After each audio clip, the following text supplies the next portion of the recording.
ஆடி பிறந்தாலே உங்களுக்கு ஞாபகம் வர விஷயம் என்னன்ட்டு மறக்காமல் கமெண்ட்டில் சொல்லுங்கள். எனக்கு ஞாபகம் வர விஷயம் பொங்கல் தாங்க. என்னடா ஆடி மாதம் பொங்கல்னு பேசுகிறேன்னு பார்க்குறீங்களா? ஆமாங்க, ஊர்லெலாம் திருவிழா நடக்கும். திருவிழாக்கு எல்லோரும் போய்ட்டு பொங்கல் வைப்பாங்க. ஸோ அந்த பொங்கல் எல்லாம் வீட்டுக்கு வருமோ அதெல்லாம் சாப்பிட்டுட்டு நல்லா ஜாலியாக இருக்கலாம். அதுக்காக தான் சொன்னேன், சும்மா காமெடிக்கு தான்.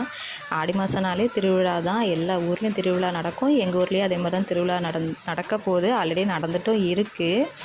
இது வந்து எங்கள் வீட்டு பக்கத்தில் இருக்க அம்மன் கோவில் தான். ரொம்ப சக்தி வாய்ந்த அம்மன்க. நினச்சது எல்லாத்தையுமே நடத்தி கொடுப்பாங்க. இந்த கோயிலுக்கு வந்து நாங்கள் வெள்ளிக்கிழமை போயிருந்தோம். போன வெள்ளிக்கிழமை போயிட்டு சாமிக்கு வந்து அர்ச்சனை பண்ணிவிட்டு பொங்கல் வச்சுட்டு வந்தேன். அங்கே வந்து பொங்கல் வைக்க இடம் இல்லாதனால நான் எப்போவுமே வீட்டில் வச்சு எடுத்துகிட்டு போயிட்டு அர்ச்சனை பண்ணிட்டு சாமி கும்பிட்டுட்டு வீட்டுக்கும் வந்துட்டோம். கோயிலில் வந்து பார்த்திங்கன்னா எங்களை மீறி நிறைய பேர் பொங்கல் வச்சுருந்தாங்க. அதில் நிறைய பேர் பொங்கல்லாம் கொடுத்தாங்க. அதையும் சேர்த்து வாங்கிக்கிட்டு நாங்கள் வீட்டுக்கு கிளம்பிட்டோம். இவ்வளோ தாங்க வீடியோ பிடிச்சிருந்தா லைக் அண்ட் சப்ஸ்கிரைப் பண்ணிக்கோங்க. அடுத்த வீடியோவில் வரேன். பாய்.